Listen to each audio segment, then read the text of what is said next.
Stop by Sherwin-Williams and get 30% off select paints and stains August 15th through the 18th. It's the perfect time to transform your space with color. Refresh your home inside and out with colors that make every space feel brand new. From cozy interiors to stunning exteriors, we've got the perfect shade for your next project. Visit your neighborhood Sherwin-Williams store or shop the sale online. Delivery available on qualifying orders. Click the banner to learn more. Retail sales only. Some exclusions apply. See store for details. Lowe's knows to bring your vision to life, it's important to find the right color. That's why MyLowe's Rewards members get a free Valspar paint or exterior stain sample to test your look to confidently refresh your space. Offer valid in-store only 8/7 to 8/20. Limit 1 per customer while supplies last. Discount taken in time of purchase. See associate for details. Rewards program subject to terms and conditions. Details at lowes.com/terms. Subject to change. This episode of Is This Adulting is brought to you by our Patreon supporters. We'd like to thank Katie C. for upping her pledge on Patreon. We really appreciate it. If you'd like to find out more about how to support the show, click the Support the Show tab on our website, isthisadultingpod.com, or visit patreon.com/isthisadulting. Thanks.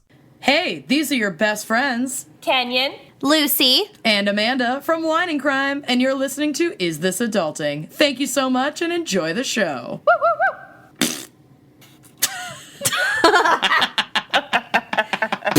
Send them all of this, including our 100%. Hey, Steven. Hey, Chris. We love you. Hey Chris, hey Steven, treat Joe right. Hey, baby boy. My baby Hey, boy. baby boy. I love my baby boy.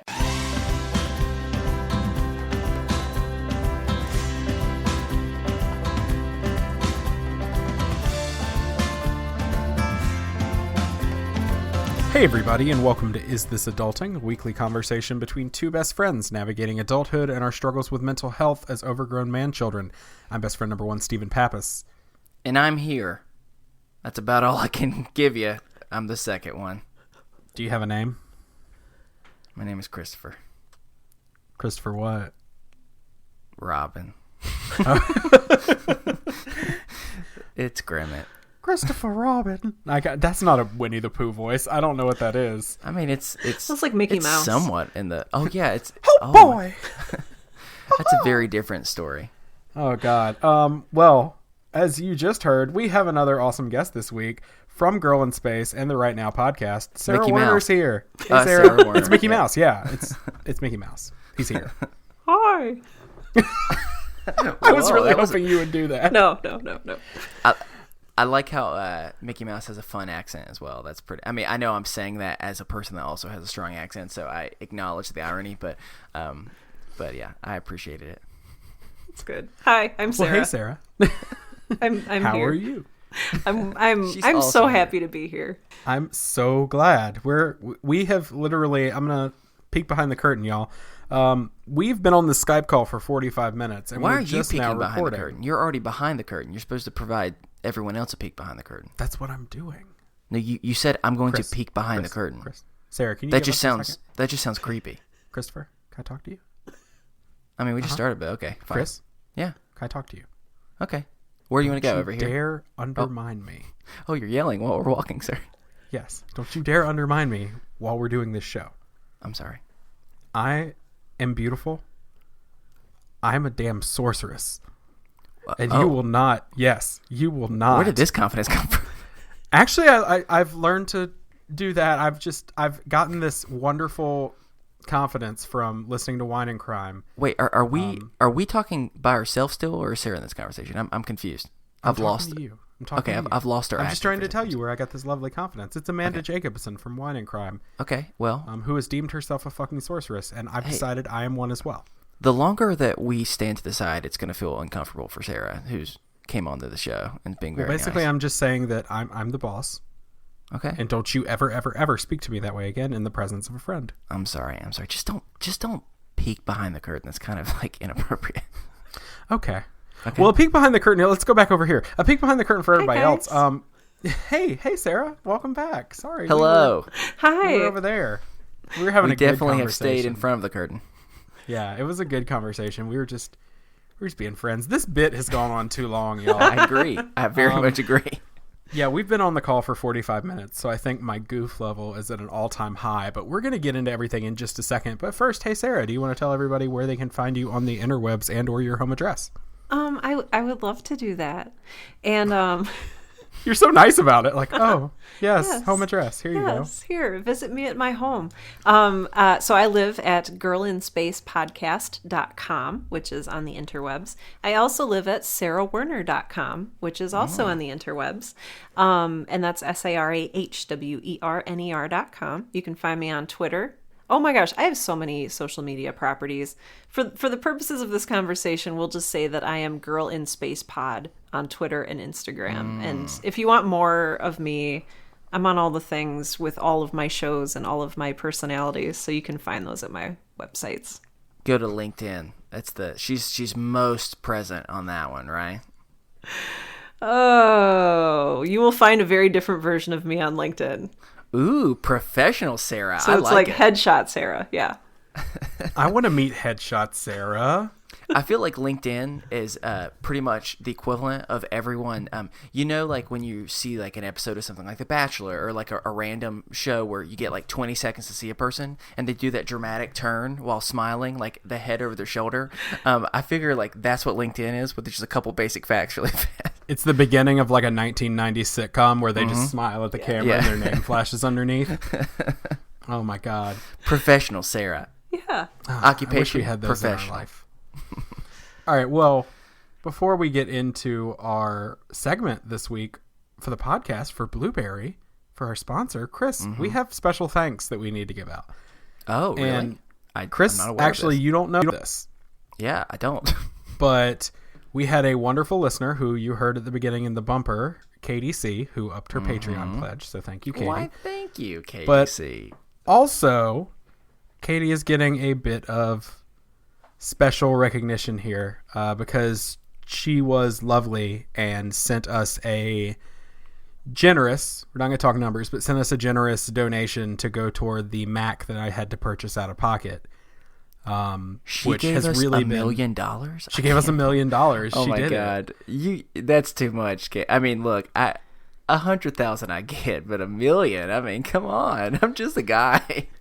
Yeah, she was extremely generous and lovely, and that has been a major stress for me in my life in the last week. And so I definitely cried when I saw that, and it has eased my anxiety a good bit because having to buy this computer out of pocket was a little scary. So definitely a big special thanks to Sarah. You're Sarah. I saw Sarah and I called her Sarah. I'm sorry, Katie. It's you. Hi, Katie. But she did send me a message and ask that if we shared it publicly, that I added a stipulation to that. Okay. Which is she wanted to be sure that people realize that this is not a reflection of how awesome she is, but a reflection of how awesome we are. And she said to quote her and say that she told me, when you feel alone, it means the world to hear two people each week tell you that you aren't. Oh. So That's beautiful. She basically told me, you have to say this because you don't give yourself enough credit, the two of you. And so thank you, Katie, so much. It's extremely kind. And we are very appreciative. So to all the new listeners who are just like, dang, they do a lot of stuff before they talk about mental health, don't they? We do. And here's another one. It's a segment. It is a segment where we thank our sponsor, Blueberry, for sponsoring the show. And in return, Chris pitches a podcast to me. And we try to decide, hey, how successful is this going to be? So, Chris, what's your idea this week? You know, I really love that gift that you shared from KC. And, I love a lot of things in this world. Okay. I really love love stories. What can I say? I'm just a hopeless romantic. I think everyone knows that about me. And, Steven, do you know about the amazing love story that won Best Film at this year's Oscars? Shape of Water, yes. The Shape of Water. For anyone who doesn't know what that's about, it's about a woman who falls in love with a fish monster. It's beautiful. I'm not joking. That's pretty much what the story is. No, it is. And so, inspired from that, I decided I wanted to come up with my own love story. Are you ready? I don't think any of us are ready, but go ahead. Sarah, Steven. Henry had been living a simple life when something amazing happened. One day he walked into a pet store just like any other day. I don't know why I like any other day. That's what he does. That's Henry's thing. And there she was. She was standing in the bird section. Her name was Molly. She stood out from the rest mainly because she wasn't a human. She was a parrot in the cage. Sure. Saw that Henry coming. Henry and Molly, they locked eyes from across the room. And Henry had never felt this way about someone before, let alone a bird. I mean, really. This story follows the summer where this young man, Henry, and this bird named Molly fall madly for one another in a world and in a time where it's forbidden. Stephen, it's a podcast that will sweep the nation and heartstrings all around. Introducing... Is it Molly Want a Cracker? No. Okay. God, Stephen, you're just making assumptions. No, it's a podcast that I call McCall Me By Your Name. Oh, man. Woo! Oh, Christopher, you had me. I McCall. definitely thought you were with Molly. I was like, that rhymes with Polly. Okay. Gosh, you just Oh want to my make gosh. certain assumptions about me. That's an interesting idea. And for the second week in a row, Chris, I like it. Thank you. I like it. So Thank you. you understand, though, creating a podcast, I think Sarah could tell you this, doing an audio drama. Creating a podcast, it's a lot of work. It's not just as easy as recording your show and uploading an MP3. Sorry. I was disappointed for a reason you'll find soon enough. Oh, shoot. Darn it. What am I supposed to say? I don't know. Yeah, well, to get the most out of your show, Oh, Chris, yeah. you're going to need a lot That's of shocking. help. Yeah. I do need a lot of help, man. You're shocked. You clearly need a lot of help. I mean, have you thought about hosting that's fast and reliable so you don't have issues week to week? Good Lord, no, I haven't. I know. What about accurate download stats so you know what your numbers truly are? Downloads that are accurate? I know. I don't know. Hey, you're also going to need a website, right? Apparently. Yeah, and you're going to need help with that website because at the end of the day, you want to focus your time and effort on creating what? More content. So what type of material should we be on the lookout for with McCall Me By Your Name? Which is great. I'm happy. Thank you. In the first episode, Henry panicked by these newfound feelings that he was struggling with. He didn't know what to do. So he decides that he's got to at least go back into the pet store and see her one more time. This is the first time that they speak in this first episode. I'm going to tell you, and then I'm going to have to come up with another one on the spot because you did steal my second pun, and that is Molly Wants a Cracker, unfortunately. Yes. But I'm also going to change it to she's the wind beneath my... Wait, I'm the wind beneath her wings. I like that better. So that's... But yeah, it was Molly Want a Cracker. Dang it. You stole it. It's okay. I was really hoping you were going to change it to like, Molly wants an extensive prenuptial agreement. Well, my thought was, never mind. We don't even go there. Oh, God. Okay. Well, Blueberry offers all of that. It offers all your podcasting needs, so you can focus on creating content like that. It's everything from posting all the way to your own WordPress site. Well, gosh darn it. Does that not just sound exactly what I need, Stephen? But goodness gracious, oh me, oh my. What if I've started? I'm trying to think of other things I can say that sound I know, but it's all good. It doesn't matter whether you already have a podcast or if you've always wanted to start your own. Blueberry can help, and it's going to get you your first month free in the process. So head over to blueberry.com/BFF. That's blueberry.com without the B, or without the E's, not without the B's. You need the B's. It's blueberry.com/BFF to get your first month free now. Steven, would you say people who listen to this podcast need the birds and the bees? Not my best, sorry. That one was not as strong. Sorry. Well, I did come up with it about 8 seconds ago. So by 8, 2. Sorry, keep going. We'll finish this.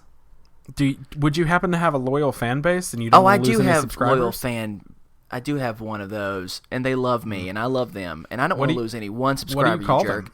The Lovebirds, of course. It's nice That's and easy. Cute. I know, it is pretty cute. Well, Blueberry's support team can help you migrate over your existing show with their free tools so you're not going to lose any subscribers. Yippee. Yep, you can tell you're really excited, so go ahead and get to work on McCall Me By Your Name, which I still love, or any other podcast today with Blueberry. Get your first month free by using the promo code BFF. We did an ad. You okay? Yeah, I'm just laughing. You still laughing at McCall Me By Your Name? Yeah, it's pretty funny. It's pretty good. I do want to see it. I've heard it's an amazing movie. Oh, yeah, no, I've heard it's great. I haven't watched it yet. I am going to preface this whole episode and just take a moment and say, hi, new listeners. Hi, how are you? Hello, welcome. We're all in weird moods tonight. We're always weird, but Chris has had a long day. I've had a long day. Sarah's had a long day. So if we seem a little funkier than usual or than you were expecting, a level of that is always going to be here. But there's another level that's just extending past the usual amount. And we're going to explain that in just a second. So we're going to start this week off just like we do every week with a mental health check-in. So Chris, how you been this week? Well, I think that's a good thing to kind of start off with. So we've talked about this a little bit, and this could be a whole separate conversation we could have with you, Sarah, but podcasting is very interesting because there's an aspect of it that, you're attempting to entertain people, right? And what sucks about that, though, is we also have bad days, and we have emotions, and we have stresses, and we have things that kind of direct or change things when you're not expecting them to. And so you can find yourself being really excited and ready to go one day at the beginning of the day, and by the time you're ready to record, things have just kind of hit the fan. And so I have found myself in one of those situations. And so if I sound off, it's because, oh, boys and girls, I am most certainly off today. And our friends beyond the binary. Thank you. I appreciate that. And so pretty much I just had to have a really, really hard conversation today at work. And it was one where it just sucked, y'all. And sometimes just hard conversations can mess with you for a few different reasons. One, because you're just overthinking things leading up to it. You're overthinking things during, and you are most certainly overthinking things afterwards. And, it sucks. And I think what sucks in particular is, I know I'm not going to sleep well tonight. I know that I can take as much medicine I want to, but even if I go to sleep, I'm going to have dreams about it. And it's just going to, unfortunately feel like it's almost haunting me, and so it's interesting. I took a break earlier to prepare for this tonight, thinking that I just need a little bit of time. And what's interesting, it's almost like I had my adrenaline going to keep me through that tough conversation, and the longer I sat waiting to record tonight, the worse and worse I felt. And I was like, shoot, maybe I should have gone ahead and recorded after all. And so I've been really struggling with that, and I've just been struggling with work in general lately. The good news is things are still going well. I found myself in an interesting place to where after I came back from vacation, I kind of shared with everyone that I was doing a lot better, and I was really excited. And I've continued to be doing better, but part of me has a personality that if I'm feeling good at all, I want to try and start helping other people feel good. And sometimes I kind of took my sponge, wrung it out, and so I thought, I'm great. Now I'm just going to soak it up again. And realizing that that's also not the most healthy thing of just, once you're finally good, the next day just trying to do everything you can for other people. And that's a good philosophy to have, but you need to do it with maybe a little bit more care than I did in my head. And I found myself just trying to be a good friend, trying to be a good coworker, trying to be good at a lot of things. And I'm doing okay. It's just, it sucks to feel burnout and you just came back from a vacation that you're supposed to feel recovered from. I feel like often, what's the phrase? You need a vacation from vacation kind of thing. And I really kind of have experienced that this past week or so. And so, although I'm truthfully not doing well, I'm at this place where sometimes we have this when we record, where you're not feeling good, and you have this weird divide of knowing you want to share and you want to be honest and you want to vent about what's going on because it's going to help you process. But going over the emotional hurdle to say, let's talk about it, can be really difficult. And so I knew I needed to process with you in order to be able to feel better, to feel relieved, to maybe get some sleep tonight. But up to it, I'm like dreading to have a conversation about it because I don't want to think about it anymore because it's made me feeling super anxious and made me feel super shitty about myself. And so yeah, I will be honest that I have not been doing great the last really probably couple days. However, the thing I just have to keep reminding myself is I'm grateful that I have friends like both of you here that are with me, as well as friends in the best friends group and friends and family outside of this as well, to help kind of remind me when you have those conversations that make you feel like everyone hates you, that can remind you that's not the case. Don't let one situation make you feel that way. So that is I don't know if you can say a nutshell if I've been talking for this long, but that is kind of what's going on with me. So Sarah, how have you been lately? I've been weird. And I know that we talked about this sort of at the beginning of the conversation. Everyone's a little bit off today. I've been making a lot of decisions lately about what life is going to be. I'm in the process right now of I don't even know if I've told you this, but changing what I do, letting go of a lot of freelance clients and looking into what it actually means to podcast full time. So there's a lot of emotions there, conflicting emotions. I also appreciate that you do these mental health check-ins because that's not something I do with myself. And when you mentioned earlier in the episode that this is something you were going to do, I'm like, I don't even know what I feel because I never sit down and process it. And so thank you for this opportunity to sort of like feel this out. It's sort of imposter syndrome. So the thought that's, who am I to think that I can do this versus excitement about doing it versus not wanting to be too excited about doing it just in case it fails. You know, so there's all that wrapped up in there. I also, and we've talked about this a little bit, I also have anxiety and depression that I take fluoxetine for. And that has been okay lately, which I'm very good. I know it's like, I'm almost afraid to like be okay with it because I'm kind of wondering when the other shoe will drop and I'll go back into not wanting to get out of bed or take a shower. And so, but yeah,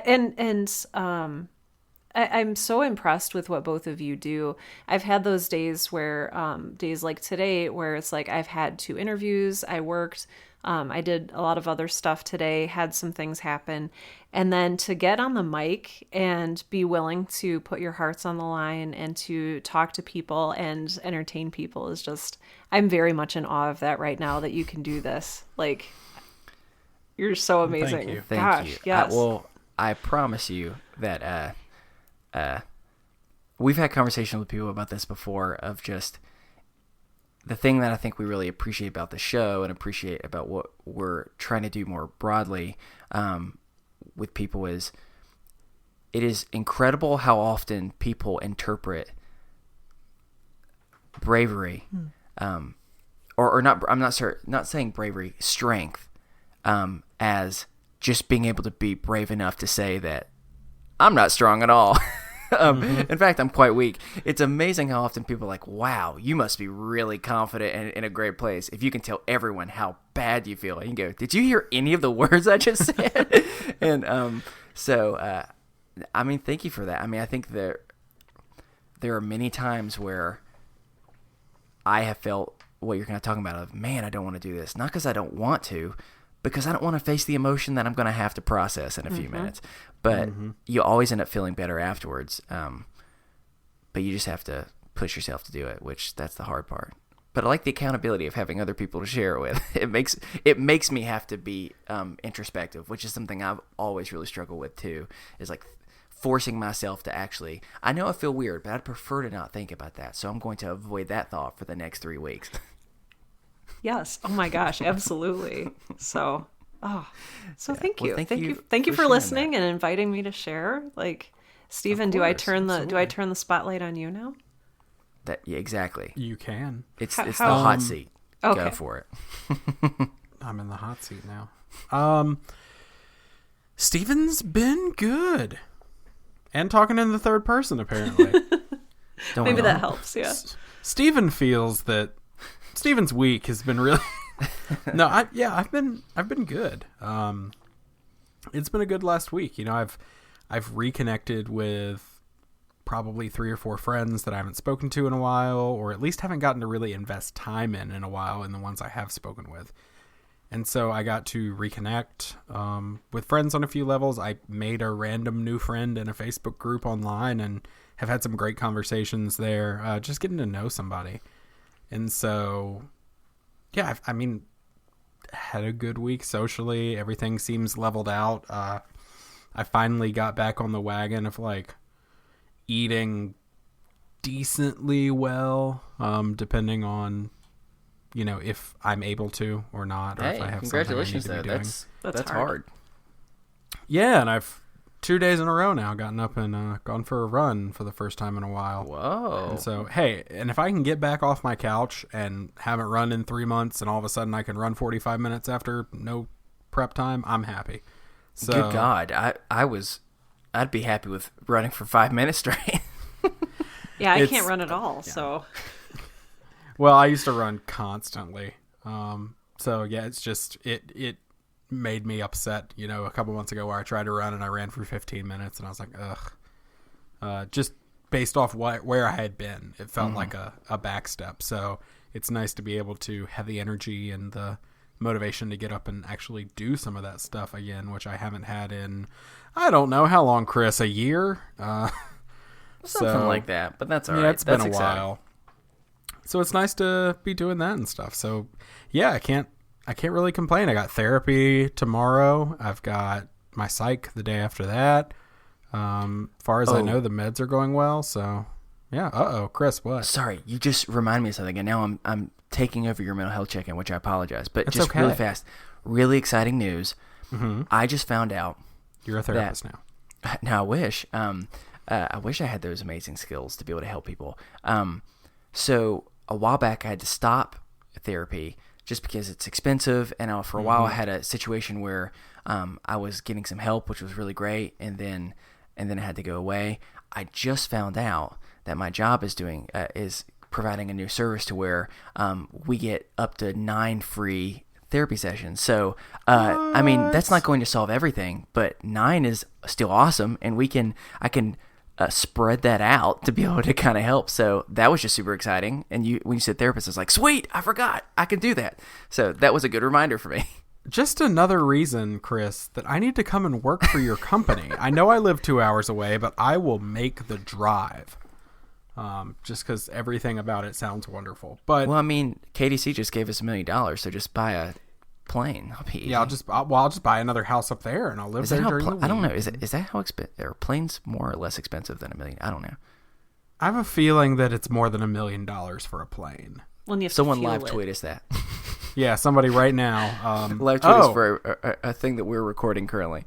Yep. Okay, I got a tweet. Mm-hmm. Yep. Who's this from? It's from Film Roast. Hannah at Film Roast. I thought it was gonna be Richard Branson.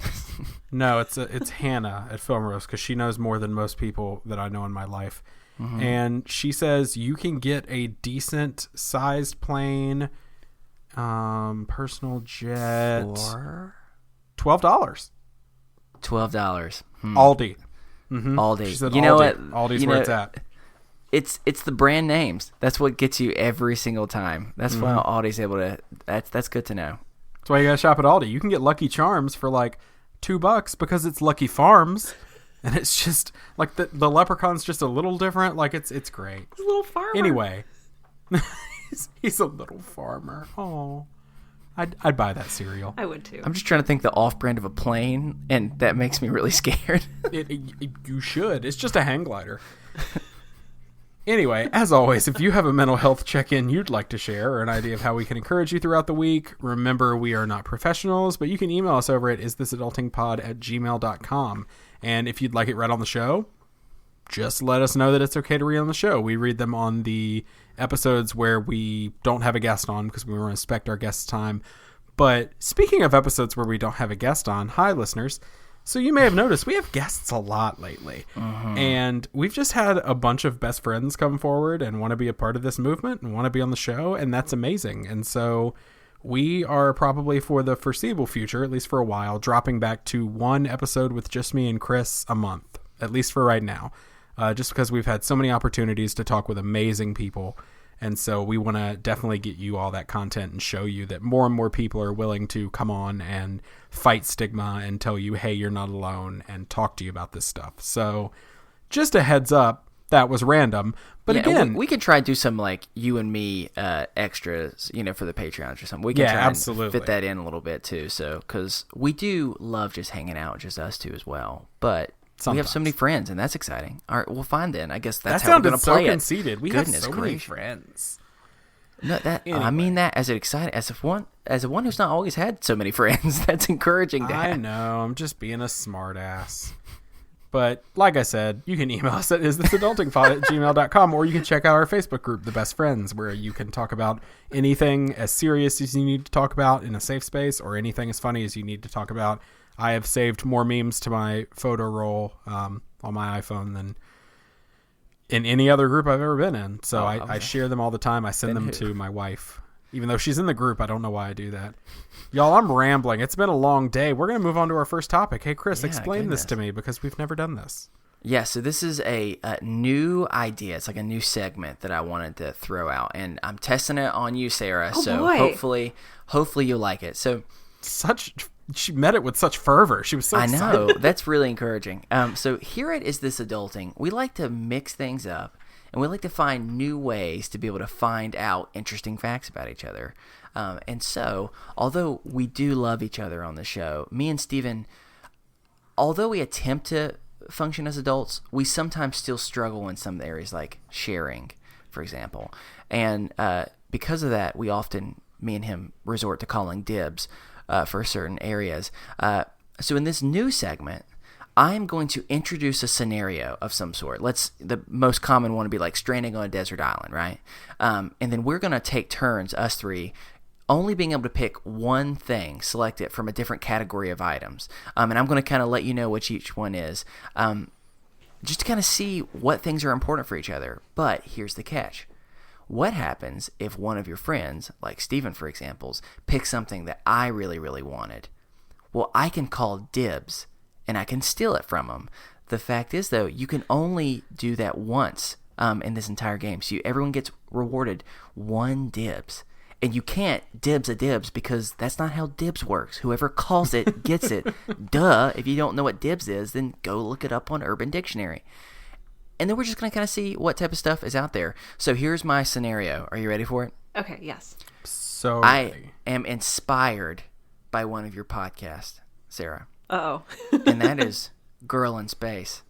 And so I want us to think about what would happen if we were stranded in space. And let me be clear, that's something that is like a real anxiety for a lot of people, including my wife. So we will talk not too much about the floating in space part, and more about just what things would you get. So this is all we know. We don't know how long we're going to be there, okay? We are not going to be with anyone else. We know that. All we know is we're getting a few minutes to pack, so we have to figure out what we're going to bring. And so here's the first category. You have to bring one pair of clothes. And what I mean by that, it's just some type of like clothing item of some sort. Let's not worry about it getting dirty or anything like that. This is an imaginary world where we don't have to think about this, but it's just bringing one thing. And so, Sarah, as our guest, because I feel like I think there's a couple things we might all want to try and take. I'm going to be nice in the first round. I'm going to let you take something first. So what are you going to take and pack? Just one item from clothing in that category. Sweatpants. Dang, that's good. That's good. And your reasoning, of course, is just you're going to be hanging out, hovering on a spacecraft or whatever you want to call it. I guess you have to. Man, I'm really upset. Part of me wants to already call dibs, but I'm not going to. I don't want to waste it on the very first one. So, okay. So, comfortable. I mean, it makes perfect sense. Steven, what are you going to call? Is this the only item of clothing I'm going to have the whole time? Yeah, am I going to be like weirdly topless with sweatpants? Yeah, I was going to say. Let me be clear. Okay, that's a good clarification. You have to be a nudist. No. Pretty much one, like, when I say specialty item, just imagine, like, if you call t-shirt, then the rest of us have to find some other type of thing to wear that's not a t-shirt. Okay, gotcha. Okay. So you're gonna have other clothes, but that's your main one. Because my first thought when Sarah said that, I was like, really? We're going with pants over something like a shirt? Like, okay. Sweatpants are important. Sweatpants are important. That's like my goal at the end of the day is sweatpants. Mm-hmm. All right, so Steven, what are you going with? Just a robe, man. I've joined Team smart. Robe lately, and That's smart. I love being on Team Robe. I'm not gonna lie to you. So some What days type just of getting out robe of do the you have? shower, Is it like a full robe? Is it like to your knees? Is it to your? Oh, it is a full the robe it's I a have. short robe, isn't it? It's like a mini robe. It's like a mini skirt. I put on a show. No, it's a flannel robe that goes down to like my knees. And it's so comfortable and soft, and I love it so much, and I'm taking it with me. Okay. Well, here's my thing about robes. They're too hot. I love the idea of robes. This one's not. But they're just too hot. I've tried. I just get really overheated. So I've gone back and forth on a few different items. Do I want super cozy socks? Because that sounds pretty awesome. Do I want, which I don't know if I've talked about this on this podcast or not. I have some stretchy pants, which are my absolute favorite. I wore them when we first met Sarah. The reason why I know that is not because I specifically have a fond memory of what I was wearing, but more of I pretty much wear these freaking pants every single day. I love them so much. I asked for the exact same pair, the exact same color for this year for Christmas. So now I just have two of the exact same pair that I alternate between. They're like jeggings kind of, but not tight. So let me be clear. They're not, I'm not putting on too much of a show. So I want to go with stretchy pants, but I'm going to have to, if no one else is going to go with like sweatshirt hoodie, then it's got to be me. You know, just because you feel super comfy, you can stack things in your little pockets and your little kangaroo pouch and everything. It's just, you can put snacks in there. So I'm going with sweatshirt if you took the sweatpants. All right. So the first was simple enough, but now we're getting into the difficult things. You can only have one meal. And I'm going to help you out here. You don't get tired of it. Okay. Or should you get tired of it? Which makes a better strategy? No, I think we're going to get boring answers if we say get tired of it. So you can only get one meal. And so since last time you picked first, Sarah, this time, Steven, you get to pick. What is your one meal going to be? Does it have any effect on our health? Yes. Oh, you've ruined everything. I'm sorry. Yes, it does. Dang it. Okay, in that case, I'm going very specific here. Okay. So only people who went to college with us are going to quite understand this reference. I want the fish tacos from Black Cat. Okay, that's a restaurant. Yes, Black Cat is a burrito restaurant in Boone, North Carolina. But I could eat the fish tacos there that come with the little side of chips and a little bit of that slaw. I could very specific. Eat. Yes, I could eat the fish tacos with the mango salsa just all day long. So that's gonna be it for me. Okay. Well, I'm going. I'm not worried about my health in this situation because I'm freaking alone in space, and that already terrifies me. So I might. Point. So I'm going straight up Southern food. I'm going chicken pot pie. I'm going mac and cheese. I'm going green beans, lima beans, mashed potatoes, yeast rolls. I'm pretty much not going to make it past week 2 in space. But hey, Sarah's face is lighting up more and more as you talk. But I have my hoodie, which is 3 sizes too big, and I got to make that fit somehow. Am I right? So that's my meal. You know, I'm going big or going home. So, all right, Sarah, we've gone 2 very different directions. One, a very specific reference there's no way you would have known about to take. And it'd be hilarious if you would have called dibs for that, by the way. Excuse me, I need that. And they're then really good fish tacos. Mine is the equivalent of Cracker Barrel is pretty much what I'm describing. So for you, what's going to be your meal? Oh, man. I love food. And so the thought of the thought of discussing it is delightful. The thought of limiting myself to a very specific diet is distressing. I know. Immediately, I don't know if this is because I live in South Dakota, my mind went to steak. I want like a giant steak and Whoa. Yes, with a sweet potato with lots of butter and some broccoli on the side that's been roasted and not steamed, and then a piece of pecan pie for dessert. I like how in our I didn't scenario, even go dessert. the healthiest option, I think, was fish tacos. Oh, it was. Definitely with mango salsa. Yeah, that's good for you. I know. I mean, mine might be in And there. I left off dessert. If I have, can I add a dessert? Why not? Can I just add the dessert that everybody online's gonna boo me for? Okay. Because it's like the imposter of desserts, and that's frozen yogurt. It's not ice cream, Really? so people It's get mad. good. It's not gelato, but at the same time, I want to relive that experience. One of the bonding moments in our friendship, y'all, was at the Podfest. You're being at a the sap. Podfest. We went and we got frozen yogurt, and we sat outside in Florida, and we talked for like 2 hours, and it was so nice. So I'm gonna do that. So I'm getting straight up. What flavor do I want? Do I have to decide a flavor? No. Hey, Sarah, I love you, but I'm going to take ice cream. I'll think about you while I just eat ice cream. Is that cool? No, that's fine. I'll still think about our friendship, but That's good. But You do ice cream. I'm weird enough that I actually like frozen yogurt better. Whoa, said it. We don't even have time to have that discussion right now. Let's keep going. So the next one is you only have one TV show or movie that you can pick. And when I say TV show, I mean that could be a series or it can be like a movie series. So I'll give you either one of those. And so so I guess this time I have to pick, right? And this is difficult because there's a lot of different directions I would want to go. Part of me, just as a joke that I'm not completely joking about, I want to pick the movie series that is my guilty pleasure, and that is the Fast and the Furious series. But I think that everyone will hate on me, and they've hated on me in the past for it. And so because of that, I will. I'm going to go a TV show because at the end of the day, there's more options that you can choose from, and I could do something like Friends where there's longevity of things. I could do something short that is just was like a really good 1 or 2 seasons. I think I'm going to meet in the middle, and I'm going to go with a show that me and Steven really like, and that's Psych. Psych. What's great about that is it's funny. It's you can always kind of watch it, and it's enjoyable too.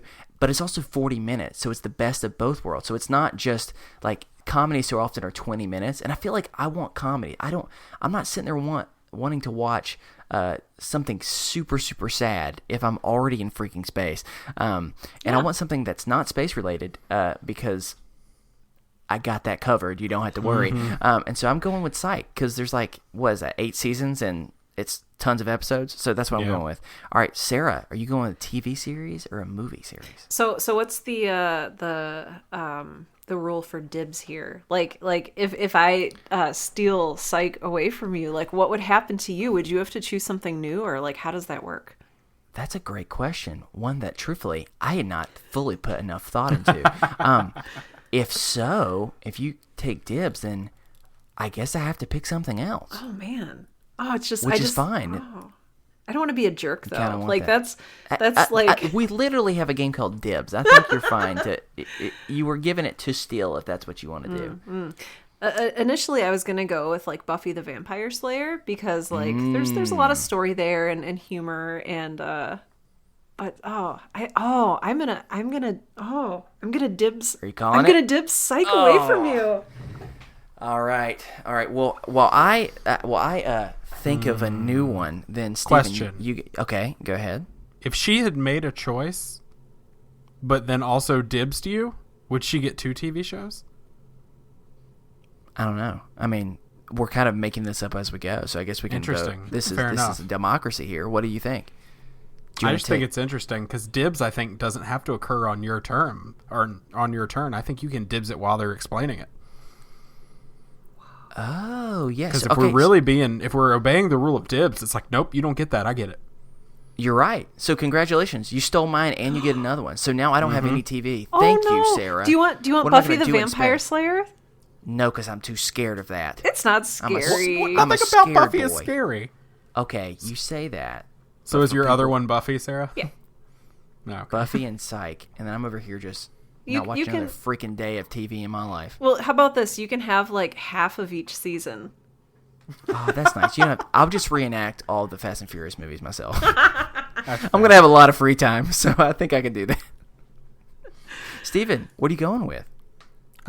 That's not really hard for me. It's got to be comedy. It's got to be something that has longevity. It's not going to be a movie. I like to laugh, but also sometimes I want to feel something, so I'm going with The Office. That's a good one.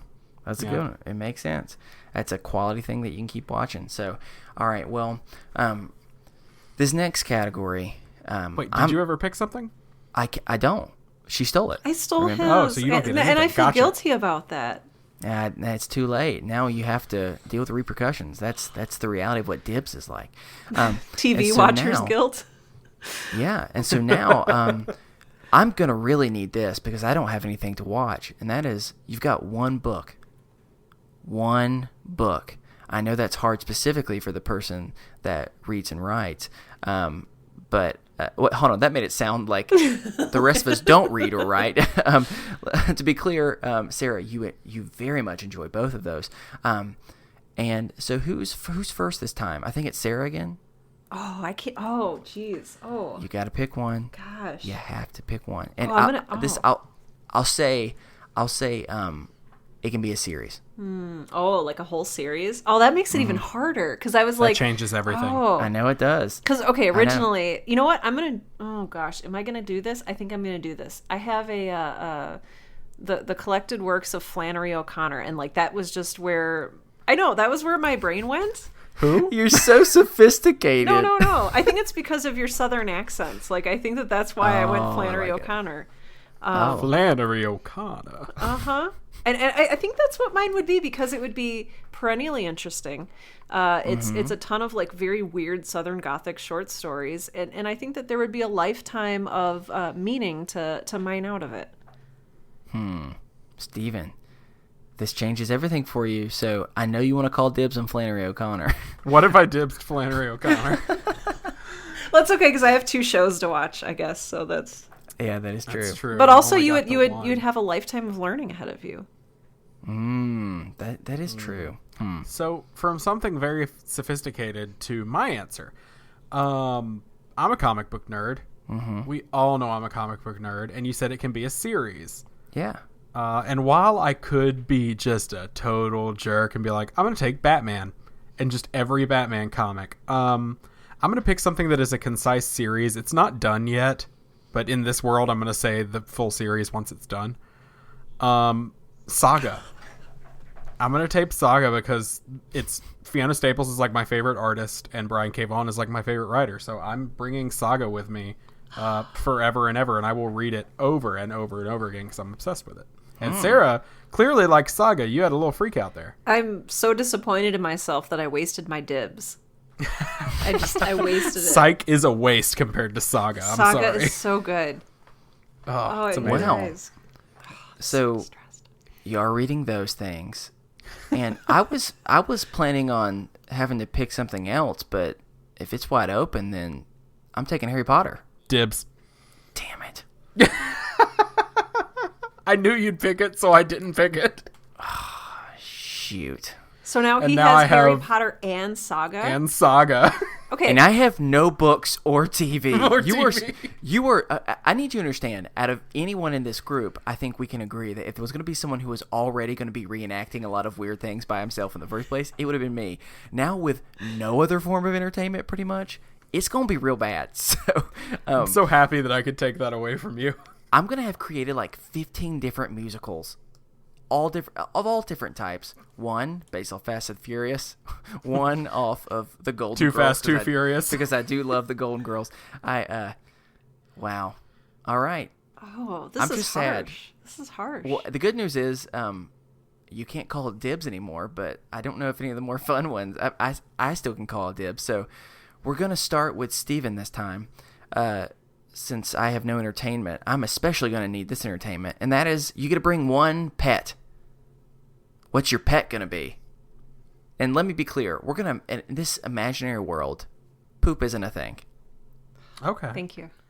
Yeah. So it's I'm gonna not get like real you're going to be in a specific. spaceship just filled with poo-poo everywhere. I'm going to get real specific with my choice here. I know what you're going to pick. I think the obvious choice is for me to go with Ghost, my dog, but I'm not going to pick that. I'm going to pick your dog, Augie. Okay.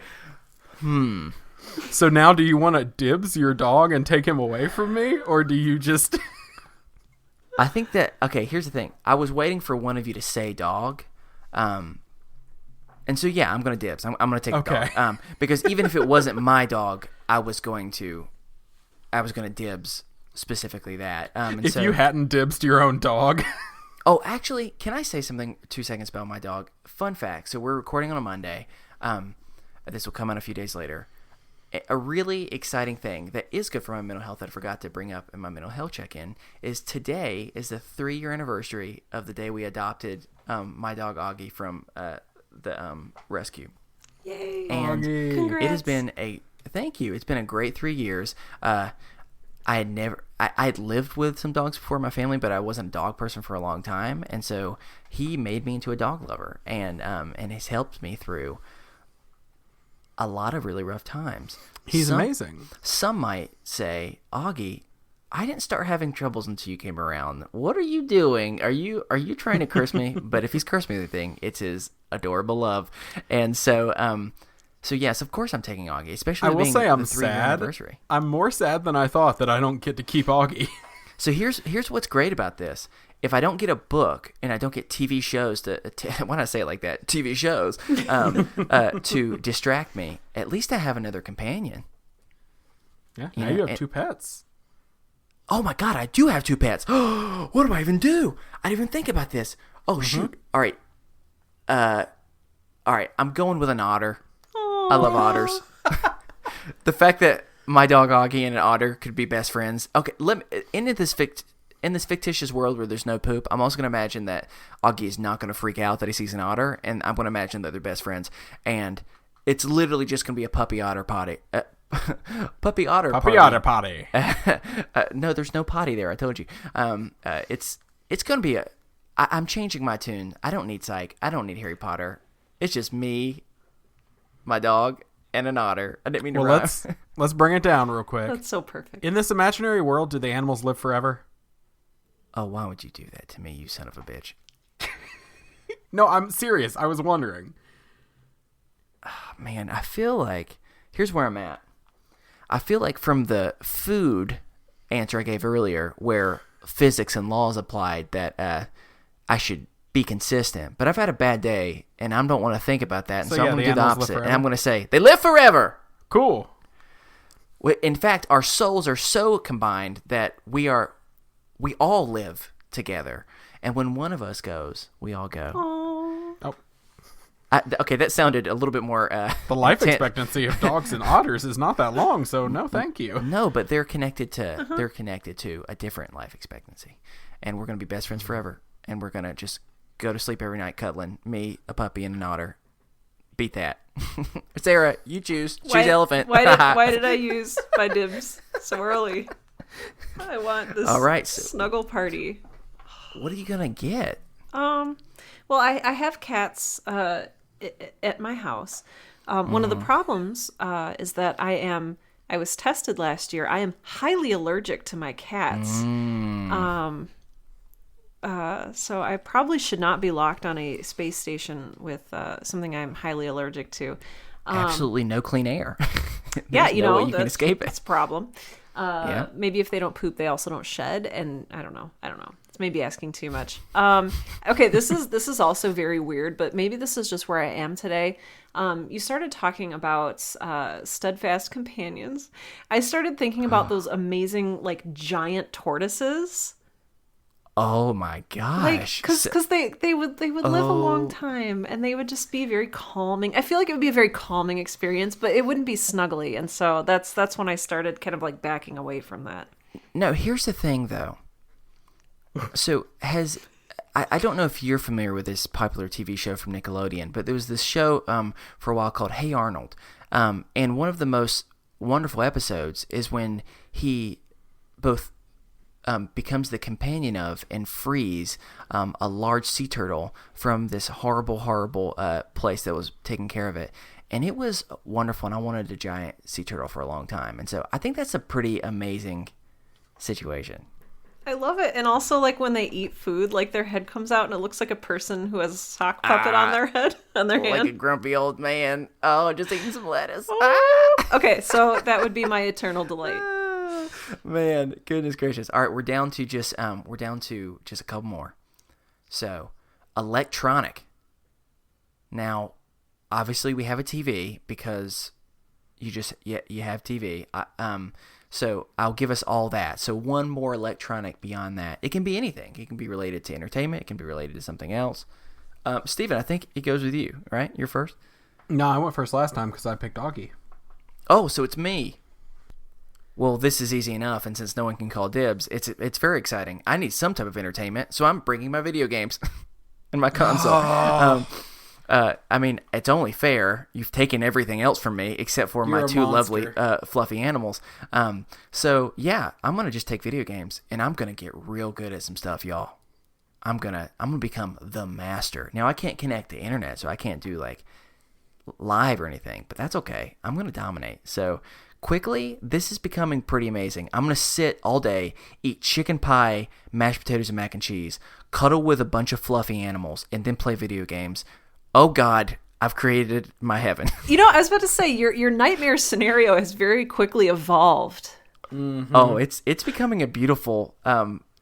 this might be my happy place whenever I'm stressed. I'll just close my eyes. So, Sarah, what are you going to do? What electronic are you going to bring? I think I would bring my laptop or some sort of word processing equipment because I would need and want to write and to chronicle my days aboard the space station with my steak and my giant tortoise. So yeah, and that's a good way to. I mean, that's if you're not going to be talking to animals like I am, then you're going to be talking to a sea turtle. Besides that, no, that's a great way to process and deal with. That's a good answer, Steven. So, what are you going to come up with? An electric razor? What else do you have? I could. I'm going to bring my phone. Okay. I can't talk to anybody, and I don't have Wi-Fi. I know. But it's still useful. What you gonna do on it? I'm gonna record. Ooh. Because one, it will help me chronicle things, and two, I will have another human voice to hear other than what's on the TV. That's smart. Yeah, I can talk to something and feel like it's retaining what I'm saying. This sounds like a really good premise for an audio drama. Interesting. Yes. I wonder where I could have gotten this idea I'm such a turd, I'm sorry. No, it's cool. If we were doing it, it'd be a very different show. If you were doing it, it'd just be all about a girl in space. Yeah, I know, right? Mm-hmm. Interesting. Yeah, interesting. Plug. Yeah, All right, and finally, I'm down between a few different ones. I can't decide which one we should do. So how about we'll pick together. We can either have a miscellaneous round. We can have a toiletry round. Where there's only one type of toiletry that you can have, and we'll assume there's endless supply of it.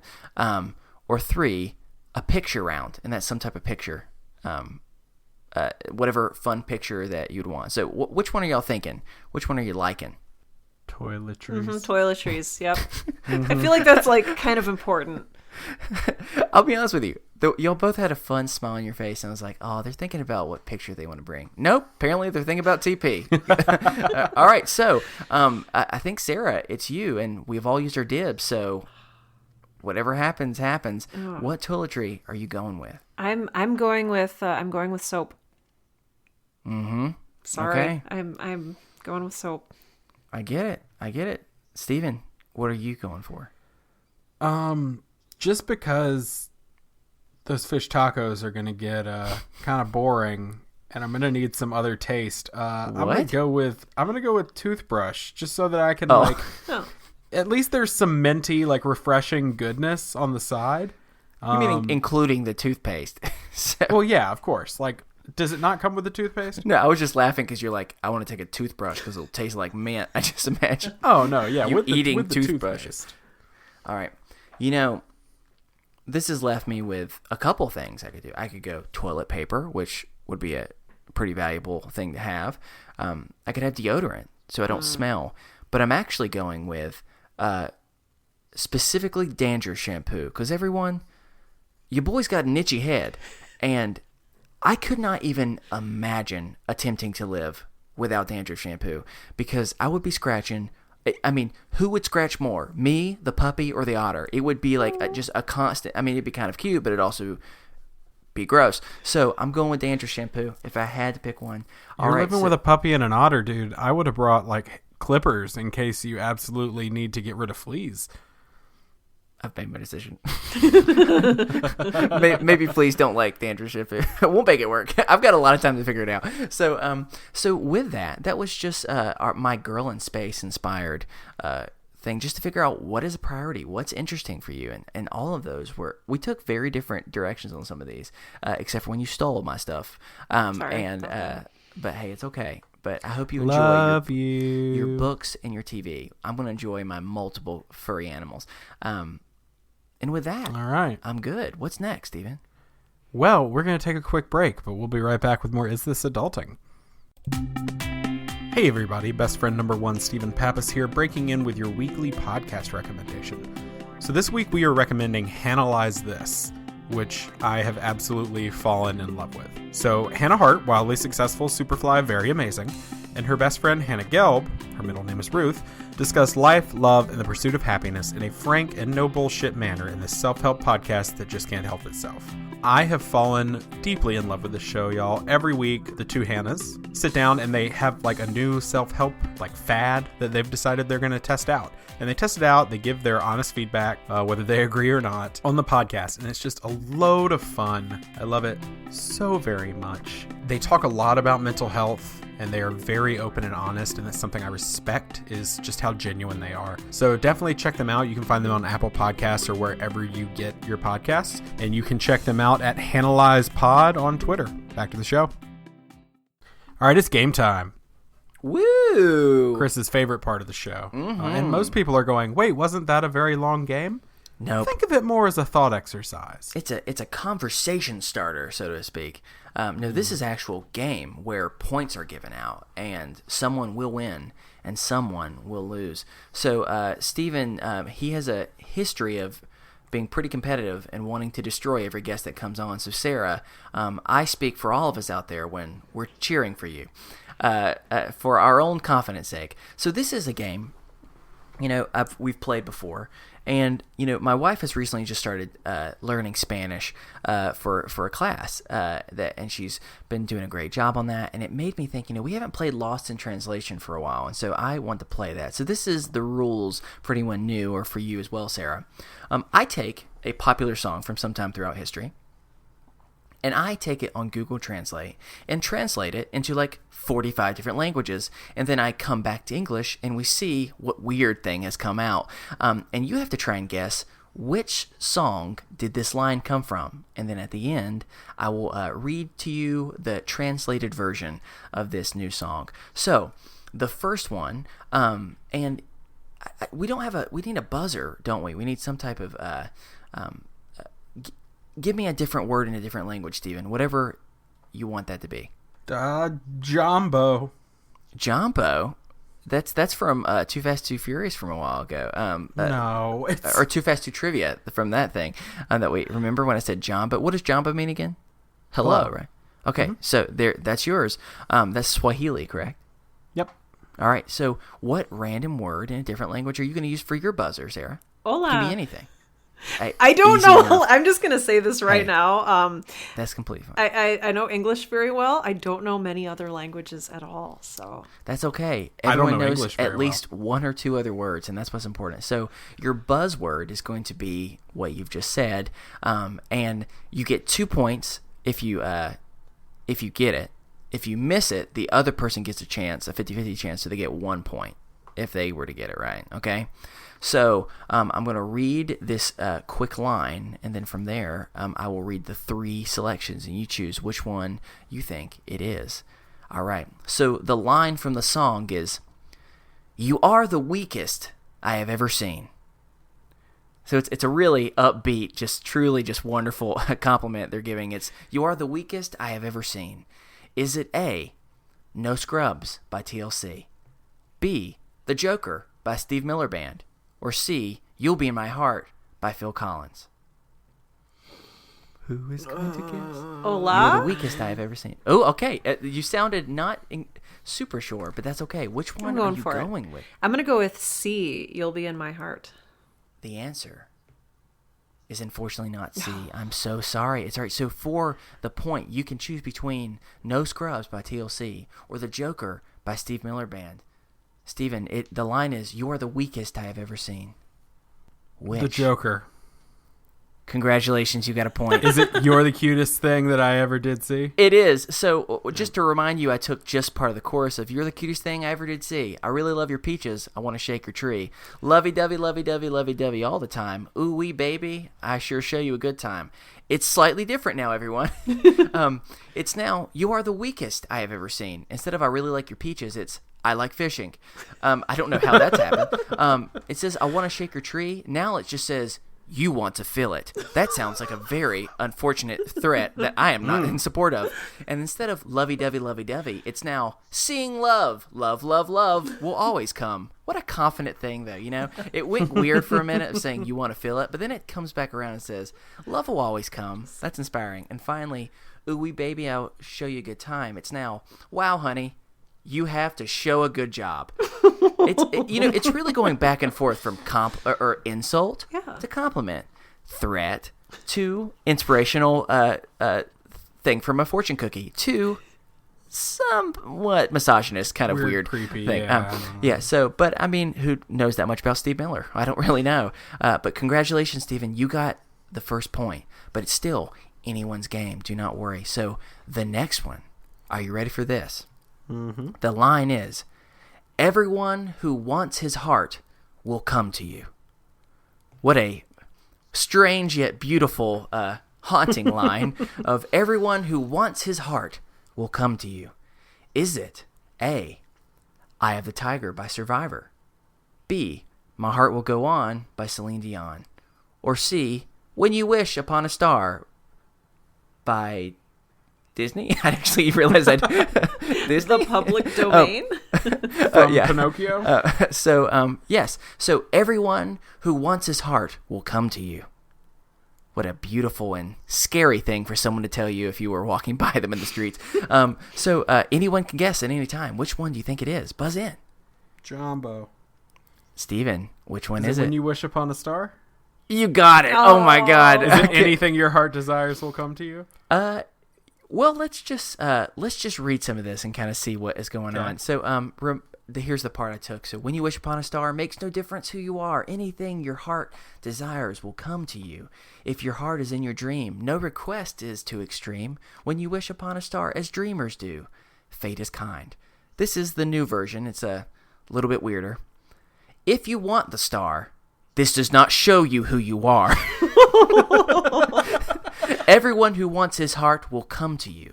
When your heart is in dreams, no requirement is too much.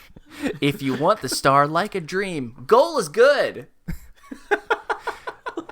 It's different, but I mean, I don't know. So, but hey, it's okay, because although you are currently down 3-0, what I often do with these games is when Steven always seems to go ahead because he's a jerk, I make the last one really the most important one. So the last one's worth 100,000 points. I hate you. So whoever gets this one wins. Congratulations. Well, how about this? You win if you get it correctly the first time. If you don't, or if Sarah doesn't get it, then I'll be nice. I will let you win. So here is the last one. Are you ready for this? This beautiful yet sad line. And it's quite simple. It's, "I do not love my eyes." It's really kind of sad.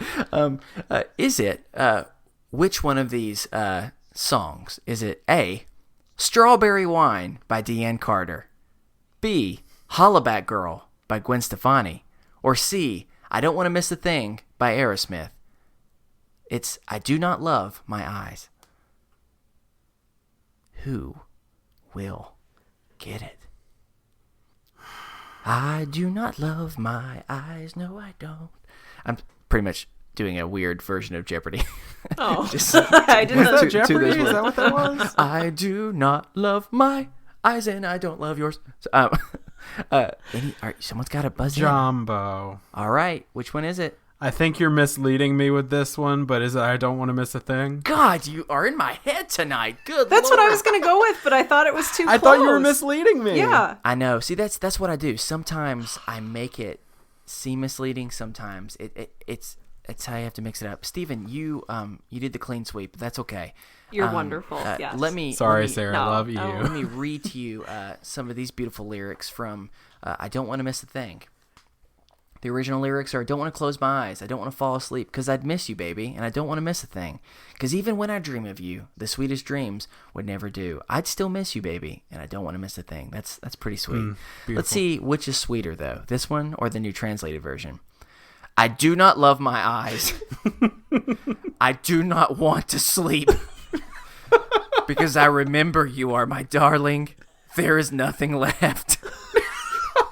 Because it's a dream. The most beautiful dreams will not happen. I need a baby. And I do not want to lose anything.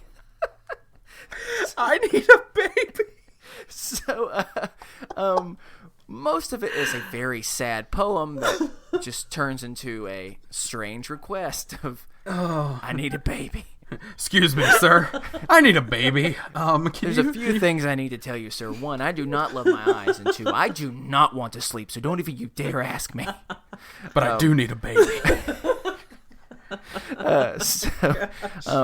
With that, Stephen, congratulations. You have won this version, or this week's episode, or not episode, what am I saying? This rendition, you know what I'm getting at, of Lost in Translation. Lost in Translation, yay! Congratulations, we did it. Let's do that game every week. It's a good You game. are very good at this game. Or maybe I have a lot of useless knowledge. You also just know me well enough that doesn't help. But you also do have a great memory of lyrics, so you're able to recall them pretty quickly. I remember an insane amount of lyrics. I know, so that is an unfair advantage for you. I didn't think about that. Gosh. Sorry. You should do it next time.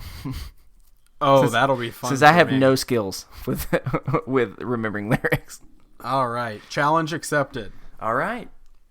Well, we are going to move on to the final topic of the night, day, afternoon, whenever you're listening to this. We're gonna have Sarah's topic now. So, Sarah, what is it that we are going to talk about? What an interesting question, because while you were away earlier, Chris called an audible and said that.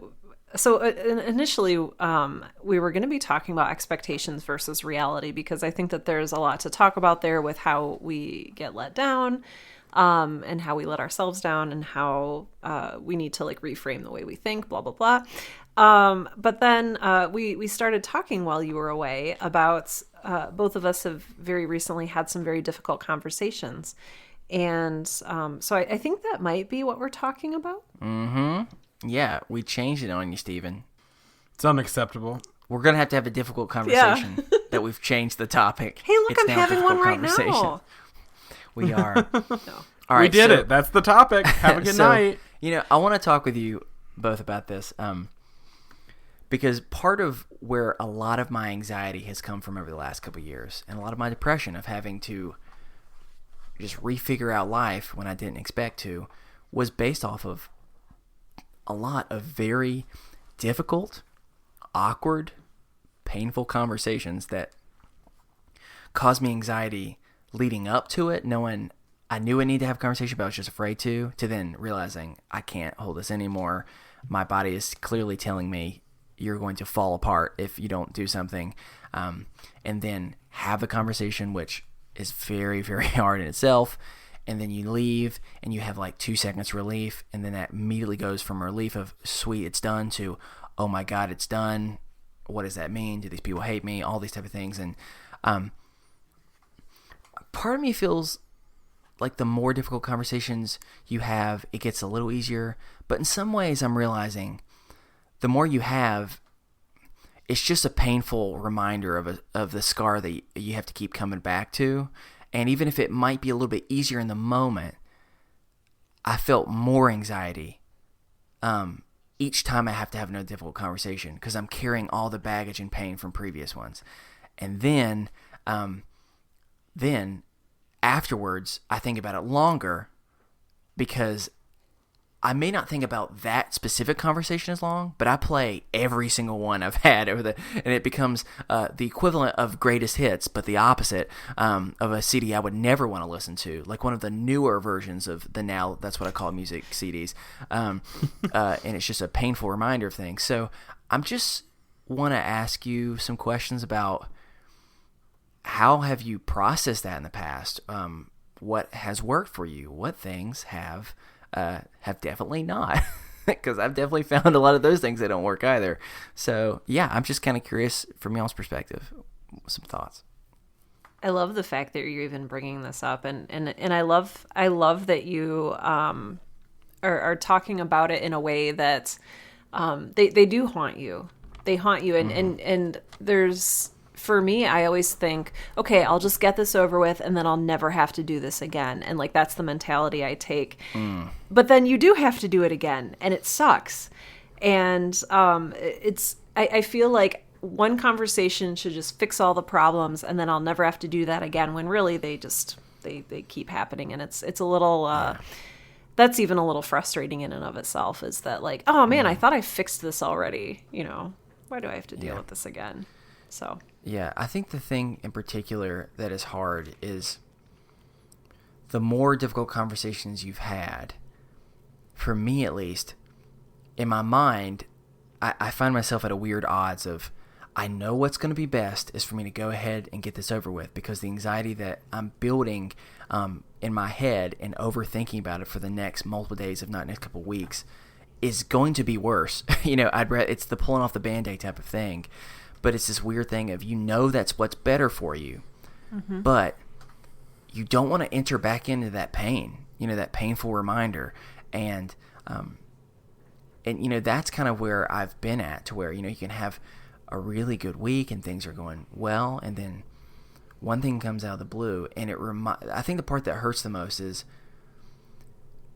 it's a combination of, it reminds you of the painful place that you've been in, or the painful place that you're currently in, if this is one of your first really hard, just scarring, difficult conversations. But for me, the thing that we've talked a lot about, Stephen, is I think the thing that is most defeating is whenever you go from feeling good to having another really bad week or bad day or whatever, it kind of makes you feel like you've gone all the way to the top of the stairs and then you fail all the way back down. And I think that's, for me, what sucks is it's that you take a step forward, but then you really took 3 steps back, and you're like, well, man, part of me would just rather be forward and not have to have this conversation, even though I know it's what needs to be done. It's just, it sucks. And this is when I wish that I had a wonderful puppy or otter to have holding me while I have this conversation, because both this conversation or any difficult conversation, because I don't know. It just kind of sucks. Like, I mean, that's kind of where I'm at with it. And I'm trying to process this with y'all, and it's just, even thinking about it is difficult, because you're right, Sarah. I can be relieved that, sweet, that's done. But really, it's more of how long. How long is that done until I have to go through this process again? And that's, hard to think about in and of itself too. It seems like this cycle of defeat that you can never really get out of, which is probably the very wrong way to think about it, but that's kind of what it feels like.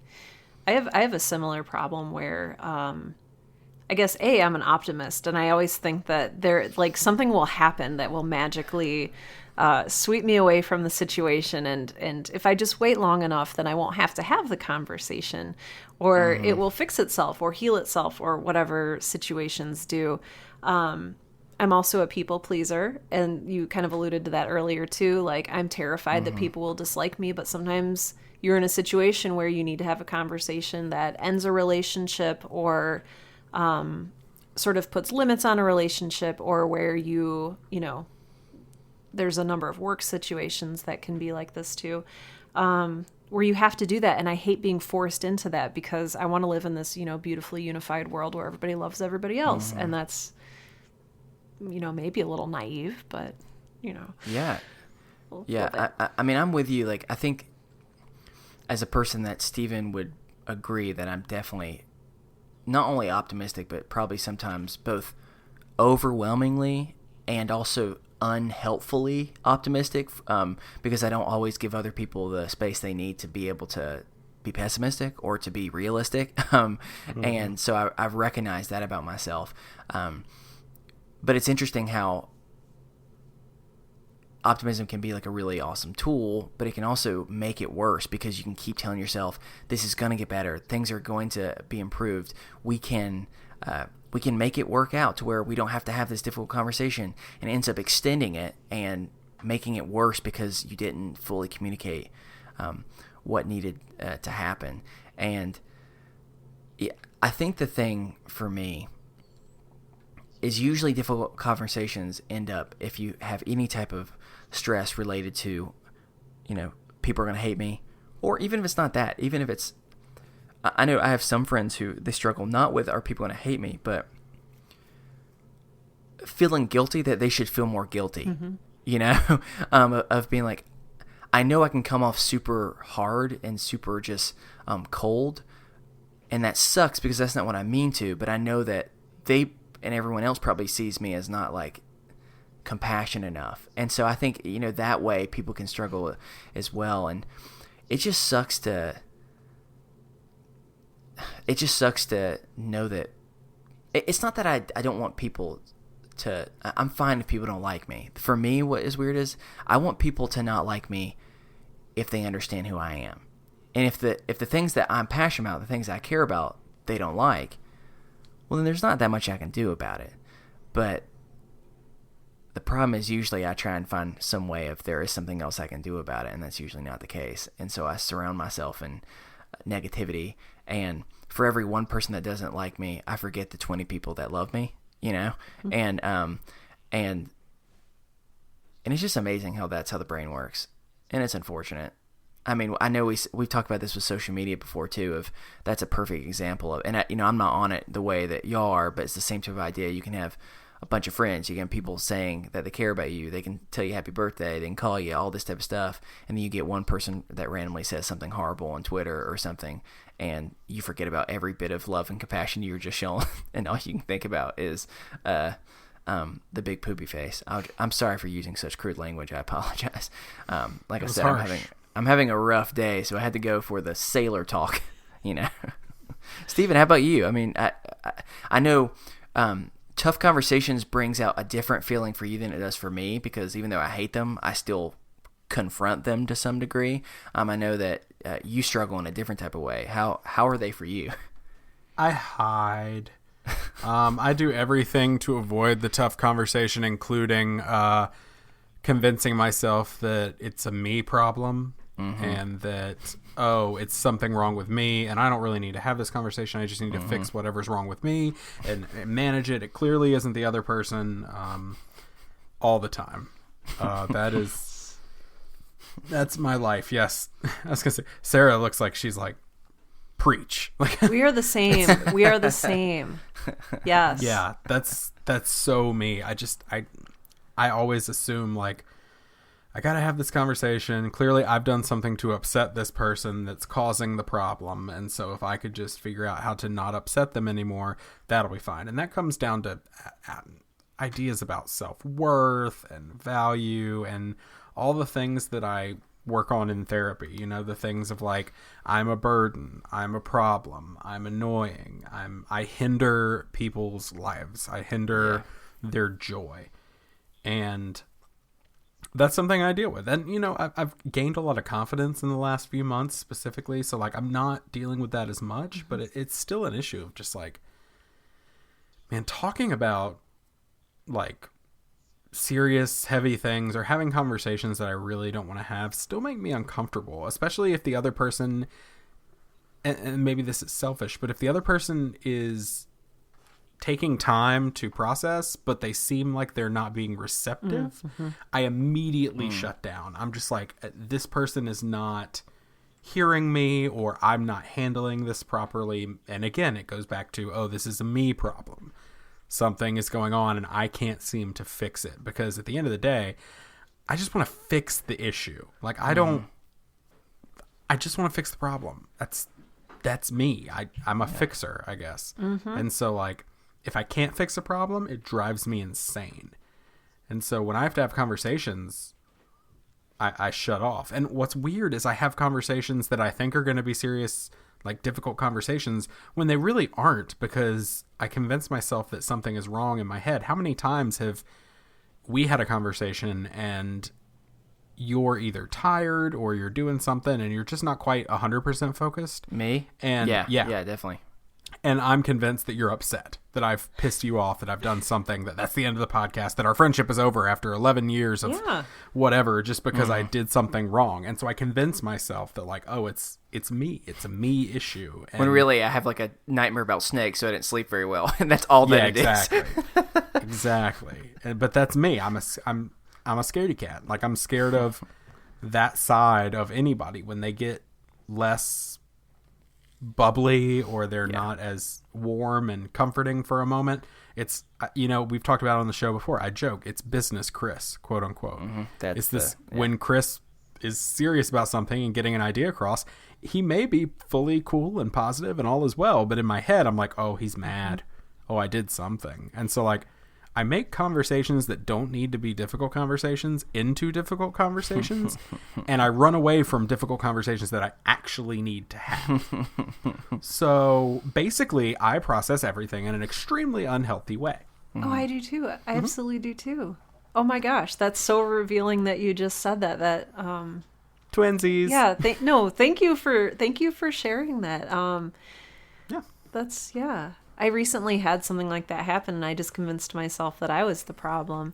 It was without going into too much detail, essentially an abusive client relationship where this person was telling me that I had no integrity and that I was not good at what I was doing, and you start to think, like, oh, okay, well, and I tried to be okay with it because I've been working on, like, taking criticism and stuff. And I was like, so how do I continue in my life if I am a person who has no integrity? And, like, I was wondering this, like, oh, okay, well, so what does that mean for me if I have no integrity, as this person who doesn't know me very well has said that I am? And it just, it really gets me thinking about the power of, these conversations, these difficult conversations where we're on the receiving end of it, and how they shape us as well, which is really painful, and makes me hyper aware then of when I have a difficult conversation with someone of how I'm defining that person, how I'm coming across. Chris, this is probably not making things any better for you. No. I mean, it's helpful though. I mean, it's something where, as a person that has been both on the receiving end of difficult conversations, as well as the one that was kind of leading the difficult conversations on both of them, like, that's the cycle that you get in, especially when you've been on that side. What you struggle with is, I want to show the compassion that I was not received. And you can really get in your head, which is, the situation of kind of what I was in today. And the thing that, I keep coming back to, we don't always have conversations where we talk about something that we're struggling with and then specifically give solutions, because there isn't a right or wrong solution. But bear with me, considering, if nothing else, I'm working this out myself right now. It's amazing how, I got home, and what I did, and I think that I needed it, was I, like, shut down for a little bit and just, like, watch TV. And there was a place for that, of just being able to watch something funny, not think about it. But I also acknowledged there was a point where I'd watch 1 or 2 episodes of something, and then I stopped paying attention to the show, or I would pay attention to a laugh, and then I would get anxious, and I'd start thinking about the conversations that had just happened today, and I would panic, so I'd just try and focus back on the show. And what it made me realize was, at the end of the day, like, when you keep things in, that's the reason why they're going to continue to linger. And so I was like, I needed some time to pause.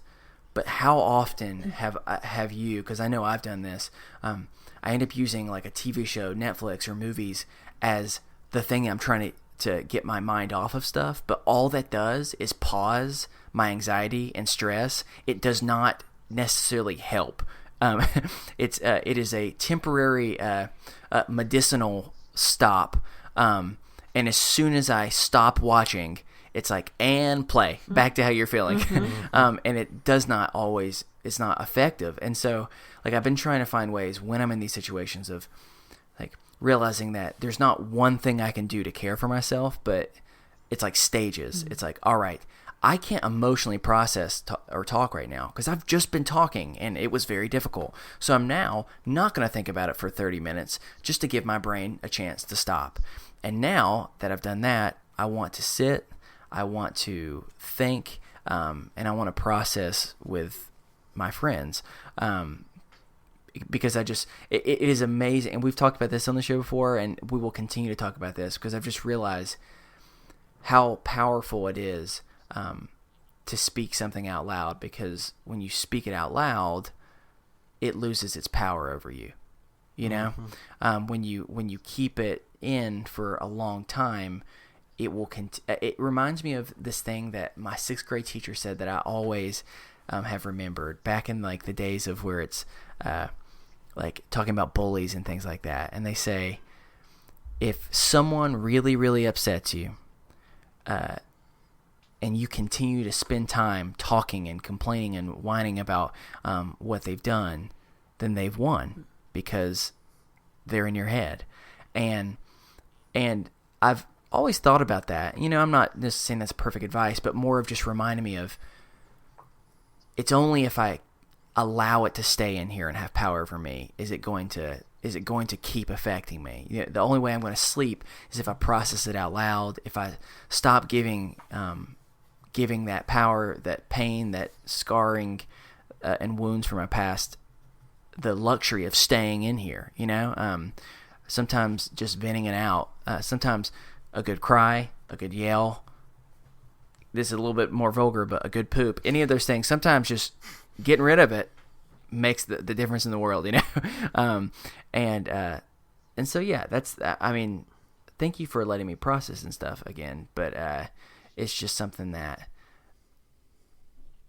on these type of days, I think I just have to acknowledge that it sucks and be okay with that, and then just try and remember that tomorrow's a new day, and for every difficult conversation I have, I got to just keep remembering all the great ones that I have, like this one. And hopefully my brain will eventually convince me to think more about these than the mean ones, Yeah. And that's Chris's corner. Chris's corner. That's the more you know. Yeah, I want a better theme song than that. We'll talk about that later. Sorry, I'll come up with one.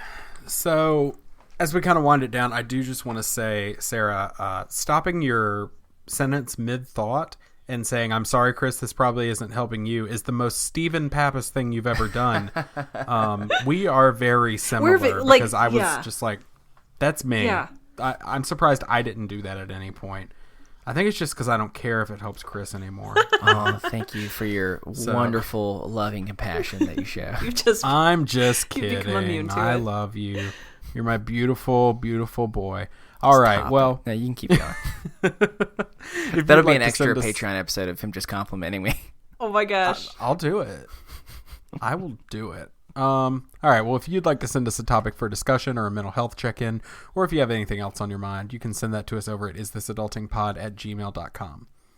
if you want to check us out on social media, and by check us out, mostly Steven, you can do so by a lot of different ways, because we are online, as the kids like to say.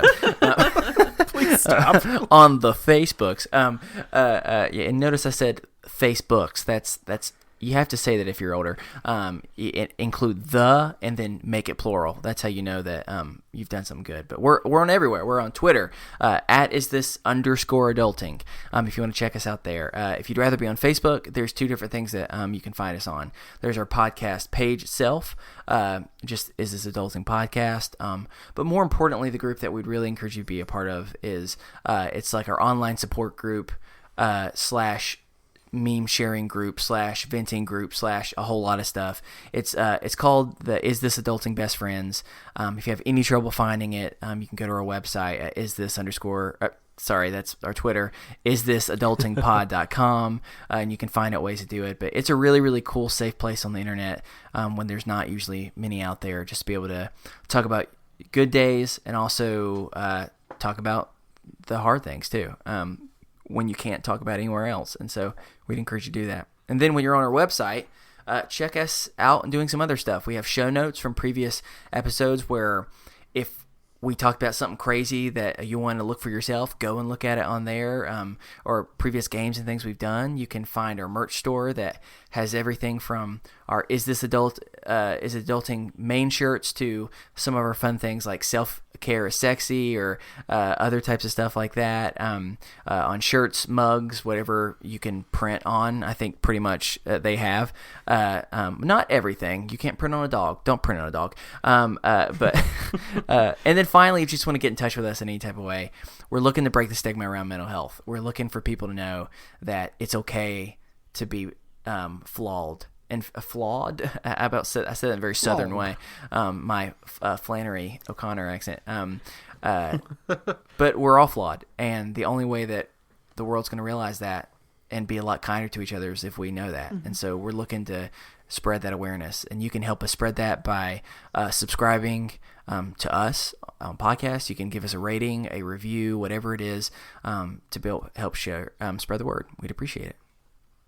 You guys are so wonderful. That's quite a spiel. Yeah. That was a very long spiel. Well, thank you, Sarah. You're wonderful. Hopefully other people liked listening to that, because that was a lot. That was a lot, and I'm about to make you talk again because we'd like to thank the collection for the use of our theme music, The Borrowers, off their album Ars Moriendi. And number one, if you haven't checked out the collection yet, what are you doing with your life? They have so many more records that you need to listen to. They're awesome. They're so good. Their albums are awesome.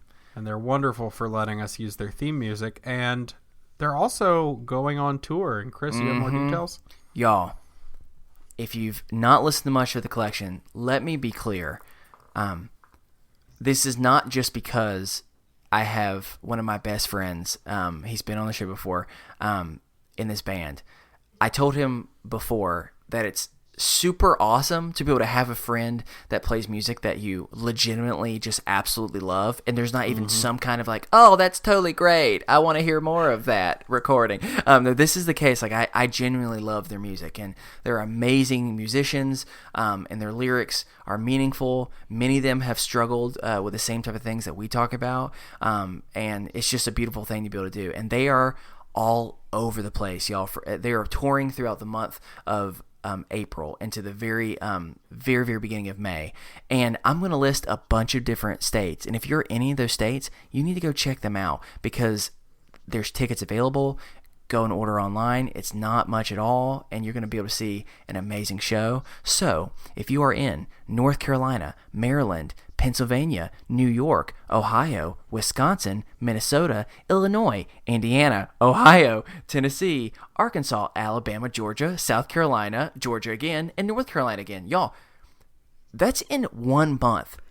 Can we talk about how insane that is? They're going to be very, very tired, and we love them for all their hard work they're doing. But please go and check them out. If you want to look more, just go to thecollectionband.com. That is about as simple as you can get.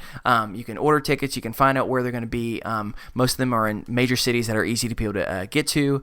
And please check them out, because they're awesome, and they would love to meet you as well, because we have similar shared goals and passions and values. So go and check them out. Yay. That's awesome. Do it. Sarah, thanks so much for coming on the show. Well, thank you for having me. It's just so delightful to see you both again. You're doing such great things. Gosh, thank you so much. You're doing great things. You are doing great things, yeah.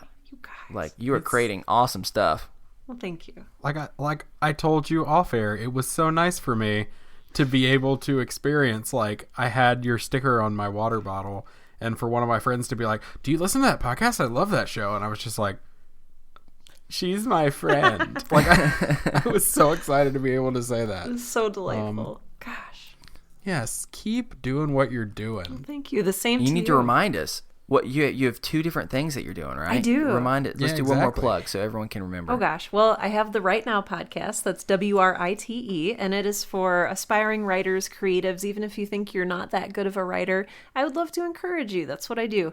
It encourages you to write every day, pursue your passion despite your busy schedule. So you can find that on iTunes and all of the places, including sarahwerner.com.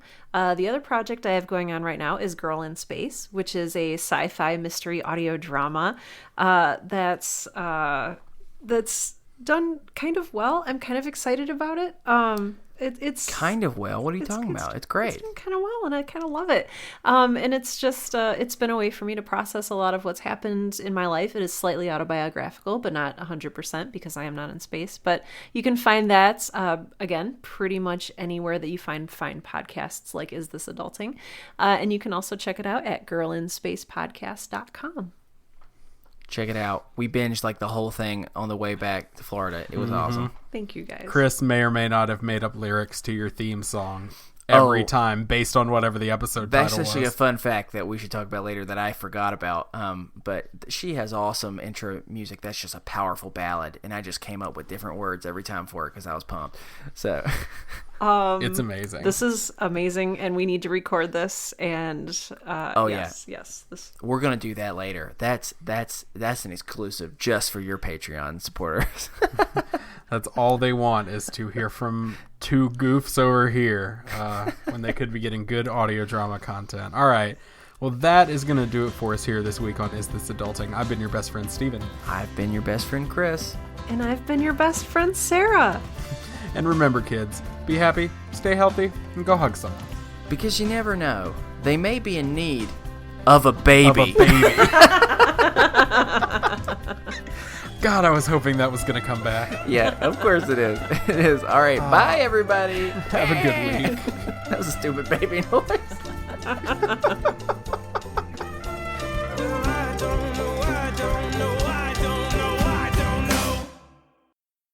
Is This Adulting is part of the Orbital Jigsaw Podcast Network. You can find our show, as well as others, at orbitaljigsaw.com. You can also find all of our merch at orbitaljigsaw.com/store. We are almost entirely listener-supported, so if you like what you hear, please consider clicking the Support the Show tab on our website, isthisadultingpod.com. We have tons of cool rewards, exclusive content, coloring sheets, Mad Libs, you name it, and much more that you'll receive in return for your support on Patreon. Thanks for all you do, and we'll see you next week.